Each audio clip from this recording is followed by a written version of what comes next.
Jared, I know you've talked about it a couple of times, but I'm just curious, the impact Casey Mittelstadt has had, has it surprised you in any way, just, how effective he has been in all areas of the ice? No, we really liked him. Obviously, when you make a trade of that magnitude, like you're doing your homework, right? On the person, character, you're digging into his play, watching how the development has gone over the course of season to season and even this season. But I think I'm really happy and excited about the way he's elevated his game in the playoffs, but I don't think we're not surprised that he has the ability to do that. Go ahead, Becker. Jared, whenever you get to this point in the series, obviously the questions comes up about closeout games, and how much does your playoff pedigree, what you have gone through as this franchise, and especially in 22, play into a situation like tonight and handling it properly? I think it helps. Learning how to win sometimes can take some time. Experiencing heartbreak helps. I think learning from both successful series and unsuccessful ones, you kind of figure out exactly what it takes to be able to win and close out series and survive in advance. And we've had a pretty good mentality in our room when it comes to that, like responding after poor games, keeping things going after good games, like all season long. We talk about things like that, and so they'll draw on their experience, and leadership's been strong in our room. So they know the importance of the game. They know that we can expect Winnipeg's best game tonight, and we're going to go try and play our best game of the series as well. Okay. Jared, depth scoring's obviously been so huge for you guys, but one player who hasn't scored yet in the series is Mikko Rantanen. Do you like the chances that he's been creating, or do you see him taking another step as the playoffs go on here? Yeah, I think he can take another step for sure, but at the same time, those guys have been impactful. It's why depth is so important. You got, teams checking lines against them on different situations. You've got different scenarios that they run through. They've still played solid on both ends of the puck, but I think he's got another step he can take for sure. We've seen him play better than he's playing right now, even though it's sufficient, it's good at times, but probably a little bit more consistency would help. Jared, just going back to the learning experience, how do you quantify or measure the value of scar tissue and going through those hard times in order to learn how to win? I don't think you can. But I know this, the buy-in from our team and the commitment from our team,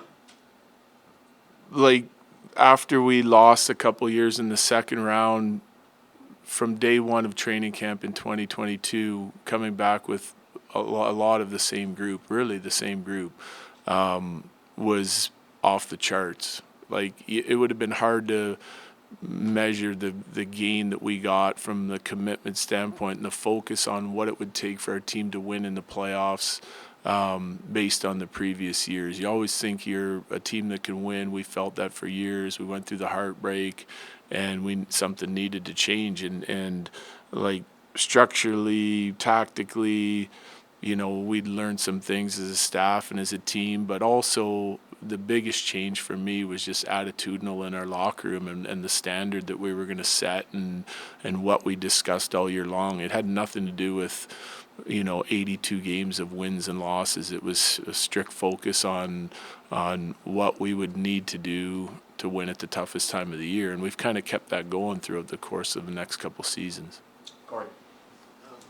You've had almost 2 full seasons now, I guess, with Alexander Gorgiev. I'm just wondering what you and UC have learned about him as a player or as a person that made you confident that he was going to turn this around. Well, it's experience. We've seen him do it multiple times. I think that's the trust that the players build with you as individuals and as a group. When you challenge them with something that needs to improve and they respond, they earn trust, and likewise, if you challenge them with something and nothing changes, then you have to address it again and go back at it a different way or sometimes the same way and explain the importance of it. But everyone understands the importance of that position, and there's a lot of pressure on that position. But, we feel confident in some of the stretches of the season that the way he played well, and we were just hopeful that he would be able to regain a little bit of confidence, the team could play better in front of him, and that he'd be able to get back to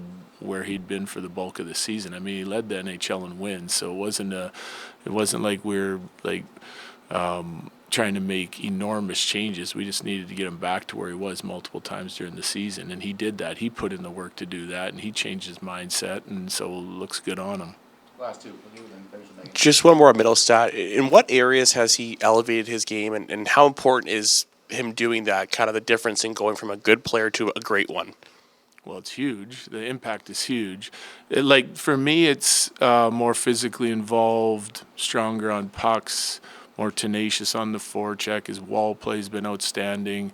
Like it's all the things that lead to opportunities to score goals or break up plays defensively. It's like that's just the finished product. That's just the last step of it, but it's the work that goes into it before that where he's really improved.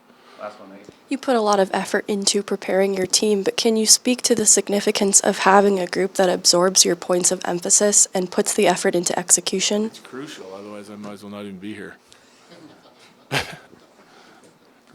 Realistically, if you're going to go through things and come up with things that you think can help your team and they're tuning you out, then what's the point? You know, I think our team wants to win. They understand that I'm in it with them, that we're all in it together, and if we're bringing them something, that we feel like it's important enough to bring them, because we don't bring them all the information that we have. You only have limited time, and you don't want them to be overthinking out there, so you're trying to take the most important tidbits of whatever's going on in your game or in your series to bring to them that you feel is important, and if they trust you, then they're going to try and absorb it and implement it in their game. Thanks, Jared. Yep, thanks.